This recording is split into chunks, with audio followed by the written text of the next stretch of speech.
Everybody, welcome back to Module 4. Hope you enjoyed Stephen Kotler's Words of Wisdom. That guy is just amazing. So in this one, we're going to go over some other really key concepts. The first of all is the rule of thirds. Every time I had a project that I wanted to work on, or I encouraged a student to work on, I asked them if it could pass the rule of thirds. First rule is, are you passionate about it? Like, are you really fired up about it? Because if you're just doing it, it's like, oh, I heard you can make good money in this, it won't work. I can promise you. Because if you're not passionate about it, you're not going to do the hard work that it's going to take. So you have to have that just cause, that I really love this stuff, I will live for it, and I will try my best. That's the first rule. Great. The second rule is, what skills are you going to acquire or need for your project? So if you're passionate about Pokemon, that's great. If you already have a skill set in it and you're not developing anymore, it's not going to come to a very great ending. So you can be passionate about eating, different kinds of foods, but it doesn't necessarily mean you're going to get a skill set out of it. Always developing new skills is the new currency. A lot of times our students that just pursued grades, that was a trap, because if you're not skills-based, then you're not as attractive to other people when you leave high school or college. I mean, think about how silly it sounds. When you're being interviewed, hey, we'd like to possibly interview you here. What can you do? Well, I have a degree. Well, that's awesome. What can you do? Well, I got good grades. Yes, but what can you do? Always be thinking about what kind of skills you can add to the skills you already possess now. And that's not to say that I don't want you to get good grades. I do. But like all the things that are in demand didn't necessarily mean that you memorize things. Right now, anything you memorize, you can recall on your phone. Skills are a different thing. And the rule number 3, this is one of the things I really, really love the most, is who does it serve other than you? Now, this is really important for several reasons. Number 1 is because I don't care if you're successful, I just don't want you to be a successful jerk. And secondly is that really entrepreneurs solve small problems. If you build a company about just making you better, then that's not really a company. You should always be thinking about serving others. It's not only the right thing to do morally, it's always what's in demand. Everybody needs to have a problem solved. From Amazon delivering things quickly to the Calm app calming people down, it was always focused on serving others. Now, why do I bring up this first? Is that as you're starting to form teams, this is positive for your entire team. All 3 of you, while I said in Roth, may have different skill sets, you all are, rule number 1, passionate, deeply in love with what you're wanting to work on. That's what your team should be rallied around, the mission. Number 2, the skills. Your team doesn't necessarily all have to be focused on the same skill. Matter of fact, a lot of great teams you can separate out and you can rely on other people for other skill sets. Our guest is going to be talking about that here in a second. But having that quest of acquiring new skills and making small pivots along the way is really, really, really important to your idea, your project, your app, your service. And then lastly, having a core mission, having a culture of rule 3 of who does it benefit other than you. If your core group is not about serving others, again, sustainability is really going to be hard. Having that just cause really ties the group together. And quite frankly, it kind of gives you a higher calling, right? If you're like, hey, I'm just going to go out there and make money, and as soon as it dries up, I'll cash in. It's the wrong mindset to have, guys. You having a mission, helping others, really creates a culture to where you feel good about what you're doing. And also you build that culture of, if you're the CEO of this, if you're wanting to lead your team, making sure that big cause is your North Star, but also that your group wants to acquire skills. They want to feel safe to tell you what is right or wrong. Again, that tussling in Roth IRA, if you guys can't tussle, then you don't have a good culture. So if you have that team that is trying to get skills, you should also have the ability to be able to tussle and make those hard decisions, pivots, and then have that big North Star cause. That is how you really build something great. All right, so now I'm about ready to turn it over to Nathan Harris. Nathan is a great entrepreneur and a great guy, but he also is going to be talking about these things that What skill sets you may lack, you might be able to find in freelancers. Now, I say this for two reasons. Number one, because you can fill teams and people out there remotely. But number two, he starts talking about how you complement that skill set in those teams. And I think that that's really good. Here's your assignment, though, after you watch Nathan. Find either in your town, in your friend group, or maybe even virtually, or maybe even on the LinkedIn group. I would really like and appreciate if you could find two more people that are passionate about something you're either currently working on or what you guys already might be working on already together. So maybe that's somebody else in the town. Maybe you find an organization out there that has your mission, but they're working on it in another city. Reach out to them and see if there's a way that you guys could collaborate. And I think this is where things are going to get really interesting with this group, is that I think that it's great if you're just taking this and watching the videos. But what we're really wanting to do is seeing if some people will take this forward. Matter of fact, we might even invest in some students, some things you're working on, because we've invested in other students before to see how they can take an idea and move forward. So again, today's episode, great. Nathan's even better, but see if you can find two more people that will be on a team to collaborate and work towards a similar mission or a goal that you have. All right, now I'm joined with Nathan Harris. He is the founder and the CEO of Ease, which is I'll let you describe what all you guys do here in a second. But Nathan has been a mentor to several of my students, and he has been exploding and providing a lot of solutions for a lot of companies. Anyway, Nathan, thank you for joining us. No, thank you for having me. So today's lesson really was about among a lot of things, but what we're focusing on right now is building teams. One of the things we had was the rule of thirds, right? And are you passionate about it? Great.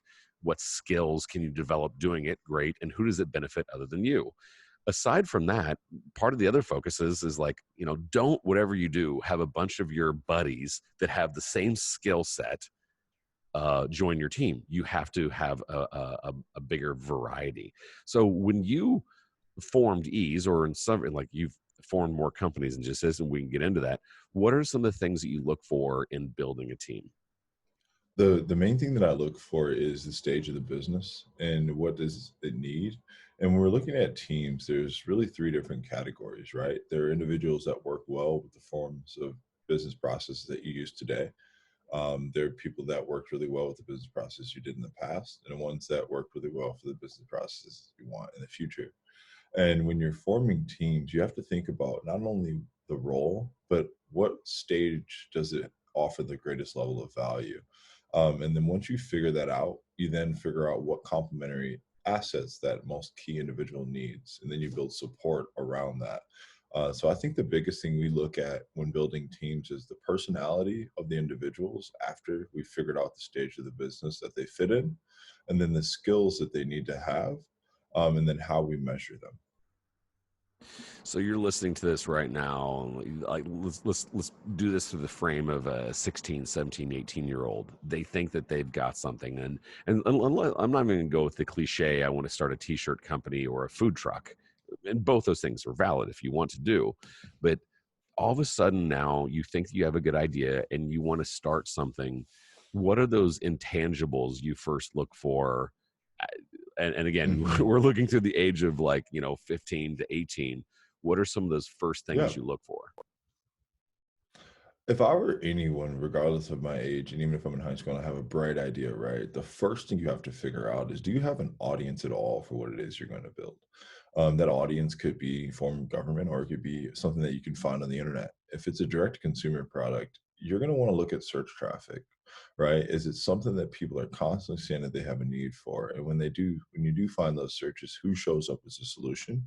And then once you figured out that there's a demand, you then have to figure out, what is it, right? So say I'm building a new wearable, right, for athletes. Is it a thing that they can betterment their heart rate or fat levels in their body? All right, well, who do I need to build it? If I'm a really great marketer and I was able to figure out the audience, I'm probably not going to be a programmer, engineer, or somebody that can do all the design mocks. I need to find somebody else, right? And if I don't want to pay them, the best thing is to say, hey, do you want to be a co-founder with me? And we'll get into that, why that's good or bad sometimes later.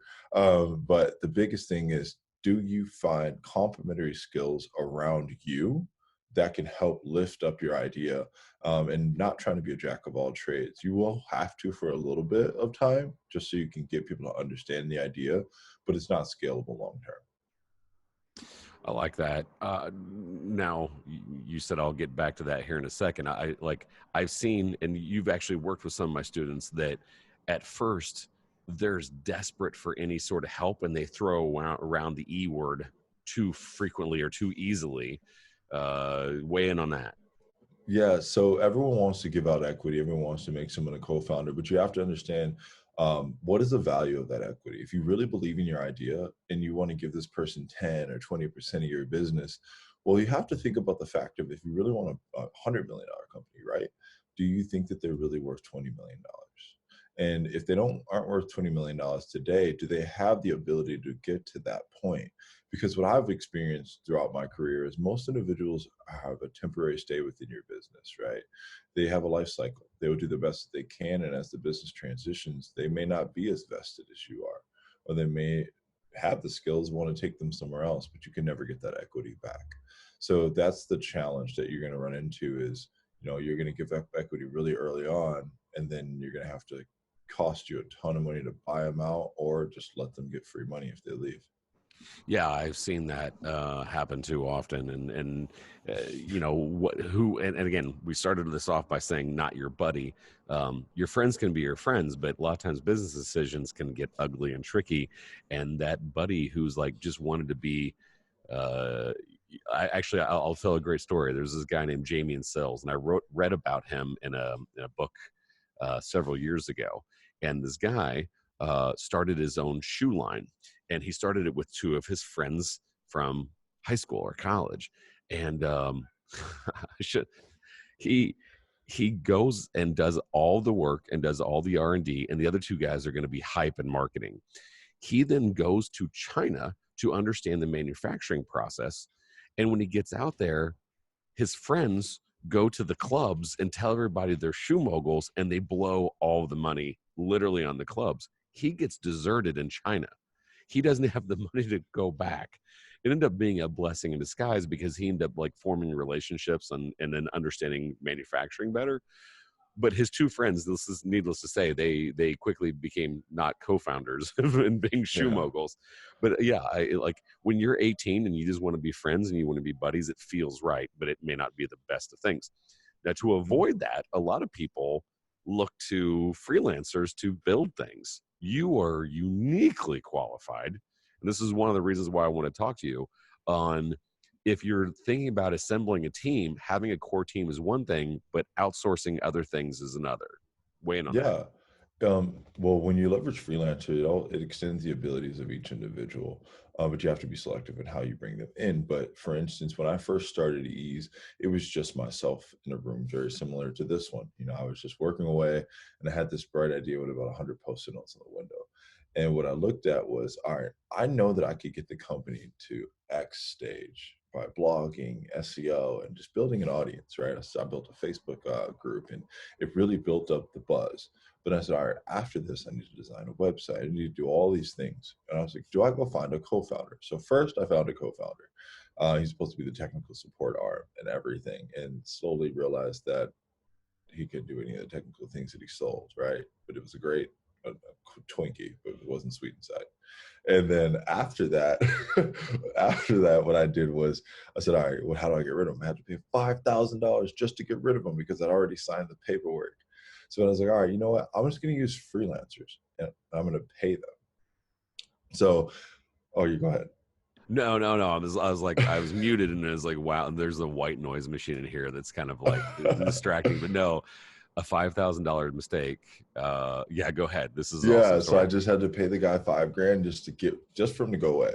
And shortly after, I hired a freelancer to do all the web. It ended up only costing me maybe like a couple $1,000, right? Less than he cost me twice.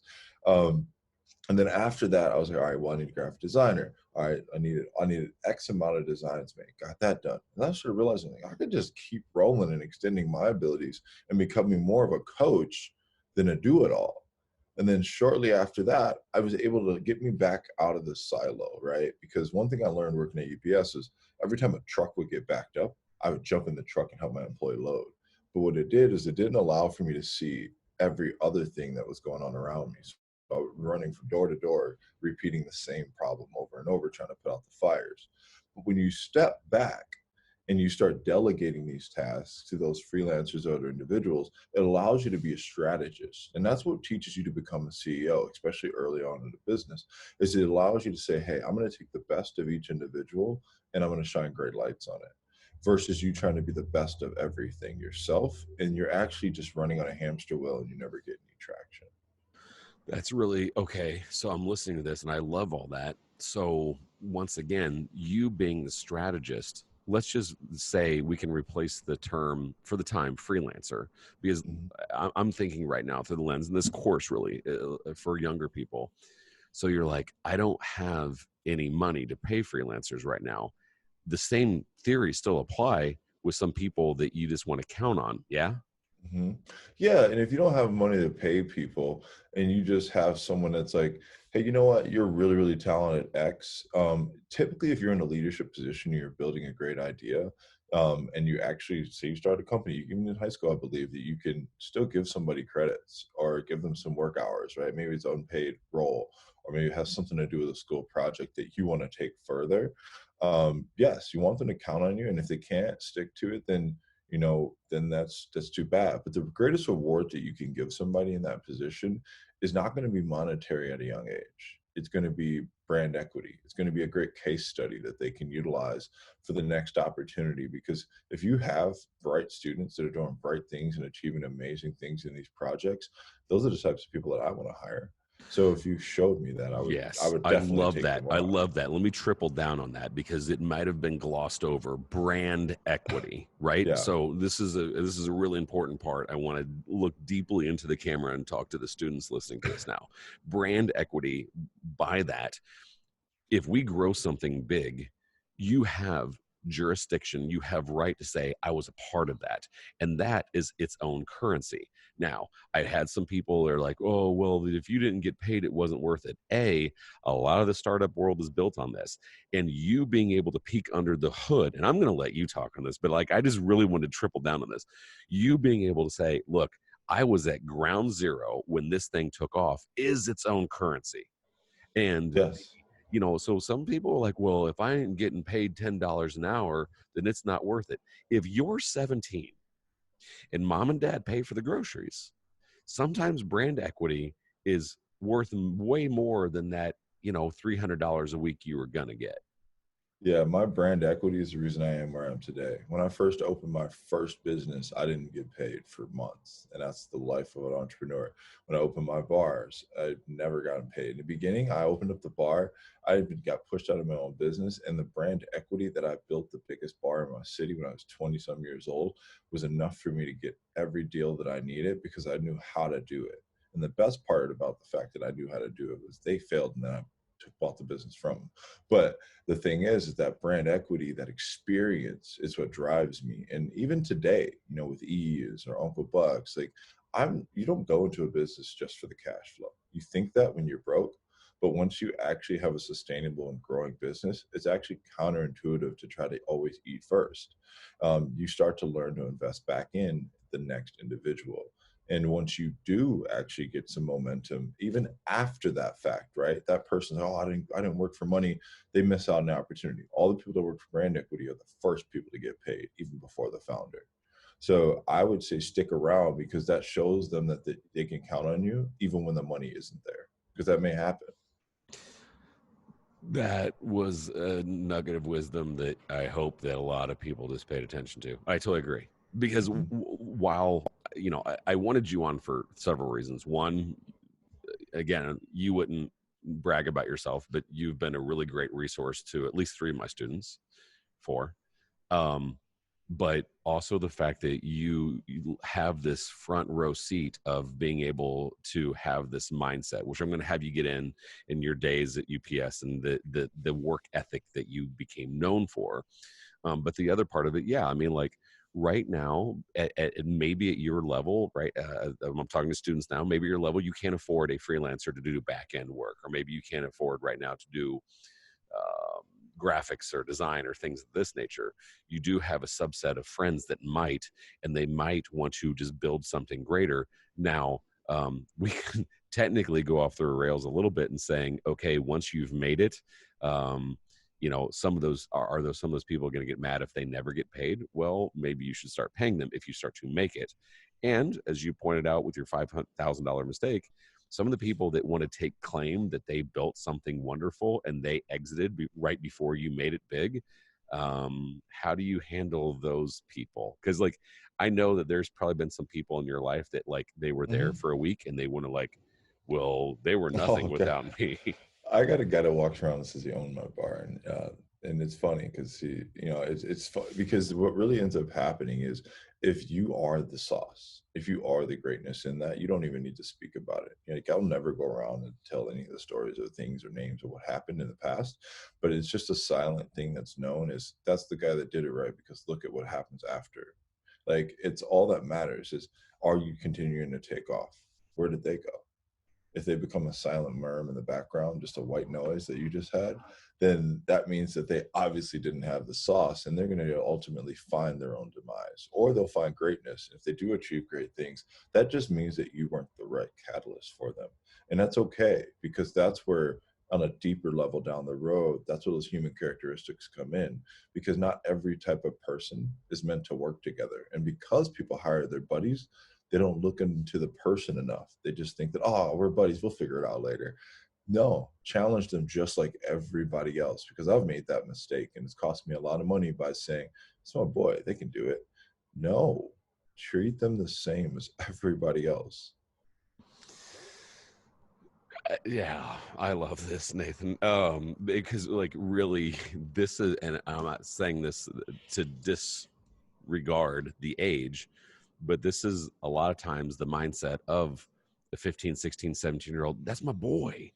Or no, this is these are our friend, my circle, and this is my inner circle, and don't, oh, and they can get away with that because we in middle school used to play volleyball together, and hey man, knowing that you're the sauce and how to treat them equally and fair up front, and how to build that culture up front is really, really important. So I love that. The other thing I really wanted to get into was like your backstory, whether you want to get into Mr. 2000 or not. Your reputation for getting things done was kind of your social currency. This whole course that we're doing really narrows down a lot of ways to your mindset, seeing problems as opportunities. I just wanted to I'll give you the opportunity because I've known you far too long and you don't like to brag about it yourself. So I'm going to give you the opportunity. School, like you don't have a lot of accolades on the school side, but you do have a few things that really got you where you're at. Tell me about that, or tell the audience about that. I think the biggest thing that I like to talk about is that you just have to have grit. You know, at the end of the day, the thing that's going to matter most is your ability to persevere because none of this is easy. Everyone talks about the winning stories. Everyone talks about just how great it is. But I really think the best part is like that grit and then the journey. So whenever, like for me, I had to really do it just because to take and provide for my family. You know, my mom didn't have all the resources that she needed to be successful, largely due to society and the neighborhoods that we grew up in. Everything you needed wasn't there. So we had to create it. And to watch her create opportunity when there was none really taught me a lesson. And even when she was no longer able to carry the torch, being able to see my brother then carry that torch. And then now we carry that torch together was my biggest calling card. And my best example to be able to bring that into the workforce was when I was at UPS. And UPS was when we're sitting inside of a trailer and it's 120 degrees and I'm loading 300 packages an hour. I'm talking those big, long semi trailers you see. I'd fill 2 of those a day.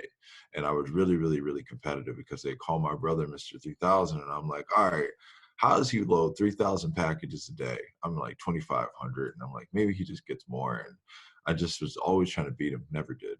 But as I tried, I started thinking differently. I'm like, all right, can't beat him in the trailer, but maybe I could become something different. So I started like making everybody else efficient on the belt, and I wanted to close and get out of there the quickest.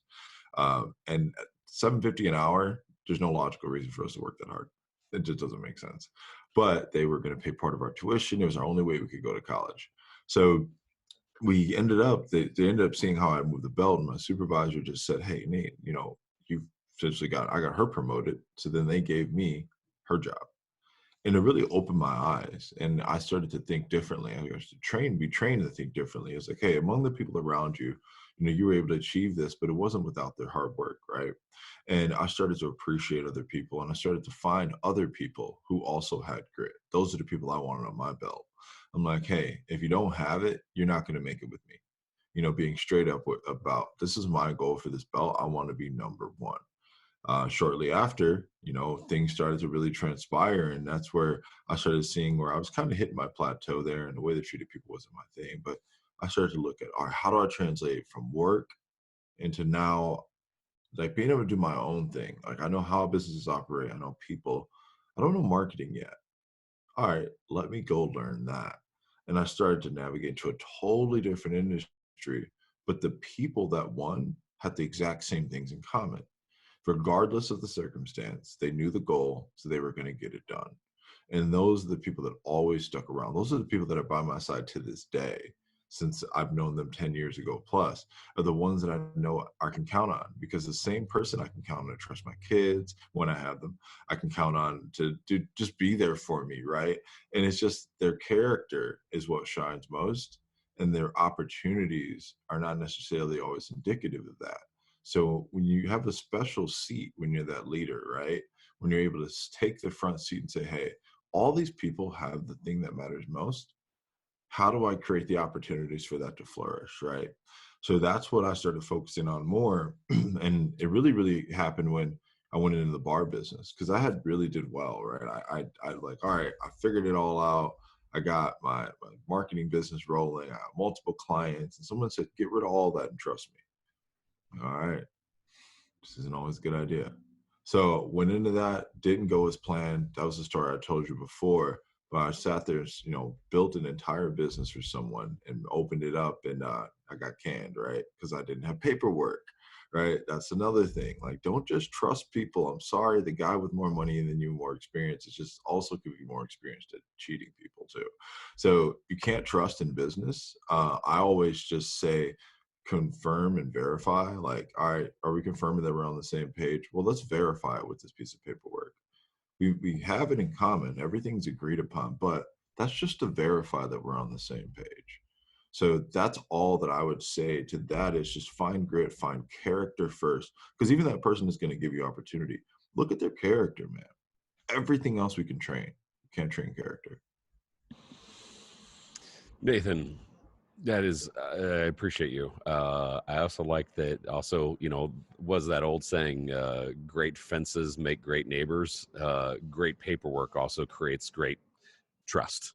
I like that you threw that in there, because that is true. I've seen some people destroyed because they were like, just verbally, we're good, right? Handshake. Sometimes you need, not sometimes, you should always get things in writing. Right. No, I love that you added some of the personal information on there, because again, our whole point in wanting to do this is that there's so many opportunities out there. You and I sometimes get distracted with shiny objects, because there's so many shiny objects out there, and I think that, like, hearing some of those things are invaluable. Yes, having that grit, working harder, getting that reputation. By the way, I've also told this in my own children. Like, I don't care where you land, you'll rise to the top if you have a willingness to work harder and lean in and wanting that company to be successful, even though you may not take credit for it. You're always going to rise. And then It's that recruit well, treat them well, and wish them well. I Yes. know Good. that you recruit people of high caliber and high, trustworthiness. You treat them well, and you know that if they're superstars, you're going to wish them well. They're going to leave Yeah, of course. because but your leadership lives on through them. And so Yes. you're not going to be bitter. You're not going to try to hide them. You're not going to try to sabotage them if they put a resume somewhere else or they start their own business. You know that that's nature. Leaders create leaders. End of Yeah, story. and it creates your brand equity as well. There's so many great people that I can go and say, hey, that guy's doing 5 million a year. He learned that from me. And like I've got other people that, hey, they work with me in Yeah. the bar business. They go open their own. I'm fine. Lost my best bartender, but guess what? Because of them, every other bartender I have is so much better. Absolutely. I'm going to end it on that note because that is the perfect way. If they want to get people watching this or in the group, how do they get a hold of you? I say everyone just go to the itsease.com/academy. Not only will you be able to get a hold of me there, you'll be able to watch the podcast, you'll be able to see all the information that I give away for free. So I think that's the best bet. And if you want to find me on social, it's just Nathan D. Harris. Nathan D. Harris. It's Ease, ITSEASE. Very good. Nathan, again, you've been a mentor and a helpful person in a lot of people in my students' lives and in mine as well. So thank you so much from the bottom of my heart, man. No problem. Thank you.